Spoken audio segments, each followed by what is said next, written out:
All right, guys, today we're going to talk about one of my favorite numbers, and that number is zero. ZeroLend specifically, okay? These guys, they're very new. They're still actually rolling out some stuff. They don't have all the stuff perfectly done and polished yet, but you know what? I like where their head's at, okay? I understand how hard it is to get a new project off the ground. There's always bugs, there's issues. Oh, heavens. Trust me, I feel some sympathy for these guys because they're really trying their best and they just keep having little bugs and stuff happen. But you know what? They've got a fantastic protocol, all right? Now, I don't want to mislead you. Their protocol is based on a fork of Aave, okay? They're a friendly fork. They're passing some of the revenue to Aave. And they're basically just Aave, but with a very different target of assets and area in mind. And you know what? That's cool. I love Aave. I have a lot of Aave tokens, and I'm starting to acquire quite a few ZeroLend ones. And you know what? That's fine by me. All right? These guys, they have a very different focus though. On places like Aave or something, you're going and you're trying to either borrow or get a very good interest spread on something. They do that here, but they don't do it with the assets you would normally expect. You see, ZeroLend, they're a borrowing and lending market, but they really focus on layer 2s and other blockchains, okay? So they have it really well set up so that you can go onto like ZK rollups, for example, or the Lendman network, or a whole bunch of other places, and go interact there and be the Aave of that market. But they also do it with restaking tokens. See, most places don't touch restaking tokens. They're kind of new, a little bit riskier. Some people just don't know how they want to do their risk parameters on them. I mean, they're a lot more complicated than just your normal liquid staking tokens, all right? And because of this, most people are just like, I'm fine with it. Some of them don't even have as much value as that, so I'm good, all right? But that's where this protocol shines. They're experts in the field of restaking tokens, it seems, all right? Not only do they have your restaking tokens for Ethereum, you know, your Puffy, your Kelp, Easy ETH, and all the others. No, they go much further. So you can find places for those normally, but you can't borrow and lend them super easily. But they go a step further. Bitcoin. Most people don't even know about Bitcoin restaking. It's a fairly new field, mostly done just by Lombat and EtherFi right now, but other people are starting to step into the scene. It's very interesting. So you take Bitcoin and you basically use that as the security layer for other networks and you get rewards for that. It's fantastic. It's finally a way to get some yield on your Bitcoin, which, as you know, has been a really challenging thing to get good, safe, reliable yield on Bitcoin. It's just a challenging thing, okay?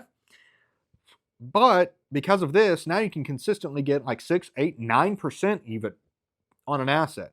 And what you can do is you can take these assets to places like Pendle, and conveniently enough, ZeroLend is very familiar with Pendle, so they take the Pendle token receipts, the PT tokens and stuff, and they let you use that as collateral in ZeroLend. So now you're using a Pendle token of a restaking token as an asset to borrow against, and you can loop stuff up, and you can, I mean, it's just like taking a normal asset to Aave. It's fantastic. Not to mention, because they're new, you can oftentimes find crazy opportunities in the interest rate differentials. You've got Bitcoin, Coinbase Bitcoin, Wombat Bitcoin, EtherFi Bitcoin, all these things. It's not uncommon to have a 6 or 7% spread between the borrow and deposit rate on some of these things. It's crazy.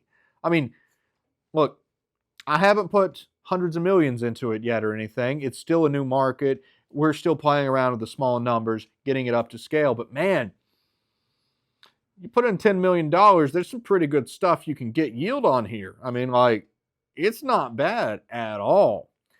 Not to mention, they're also segregating their real-world assets and stable coins from these other markets. You can still interact with them, but they have it sectioned off in a nice, easy-to-get-to way. So now you actually have stuff organized. If you want your Bitcoin restaking tokens, and then say your, real world assets and your Ethereum liquid staking tokens, bam, you got them all segregated. You don't have to go and constantly scroll up and down and up and down. It's like, enough. But here, they've got it nicely organized. Honestly, they have one of the best interfaces I've ever seen.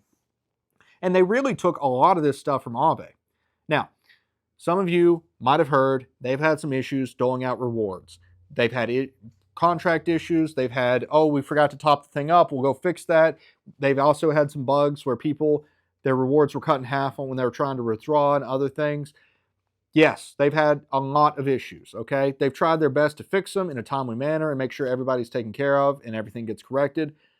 And honestly, they're brand new. So there's gonna be some issues. And I honestly think it's okay for us to look past them. They're trying, they're hardworking, they're incredibly responsive. They're really good people. And I think they're doing their best work that they can possibly do to make sure you guys have a fantastic experience with their platform. I really like it. That's why, even though perhaps based on the revenues or anything right now, their token might be a little highly valued, I think the future of the ZeroLend token is actually very good. That's why I'm somewhat interested in getting more and more myself. I feel like it's a really early layer 2 version of Aave that you can get access to, which is very interesting because now you have a way to safely earn money on a thing that's generating it from layer 2. So you're getting that layer 2 yield and all the benefits that come with the growth of layer 2s, but without actually having to hold layer 2 type tokens. Instead of like, oh, I want the eigenlayer token and all that stuff, you get to remove yourself one step from it because some of those are just absolutely frothy. They're way overvalued.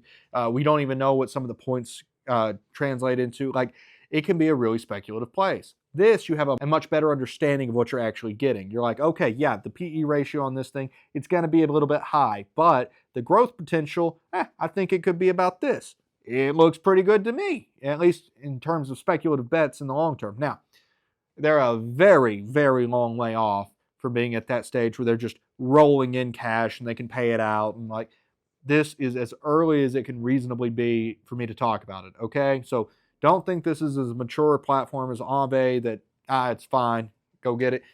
There's a lot that's going on here, and stuff could happen. They're so early, I'm still slightly concerned they could be hacked or something. Great caution has to be employed here.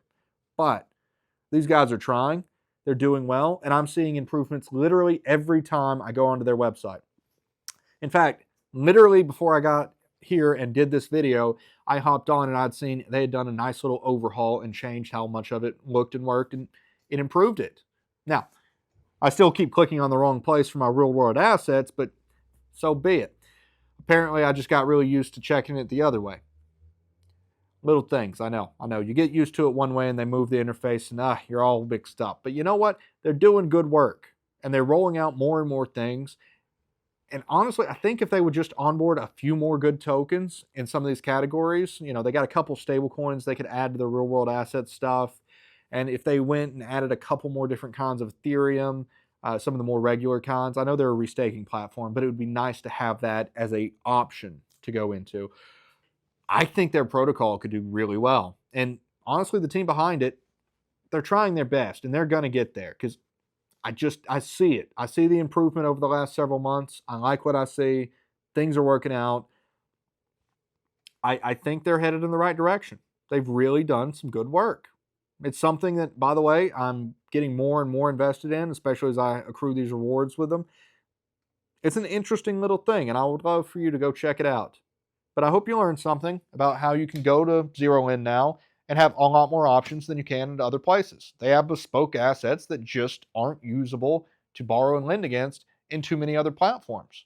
Funny enough, even DD, who has a bunch of restaking tokens that they accept as collateral, don't even accept some of the PT tokens and stuff that they accept over at ZeroLend. Now, that might mean they're slightly riskier, but it also means there's that much flexibility. They flex so much, they might as well be a zero. Pretty interesting if I do say so myself. Tell me in the comments below, what do you think?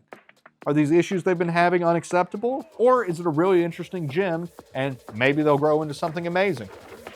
Let me hear your thoughts. I'd love to know what you think.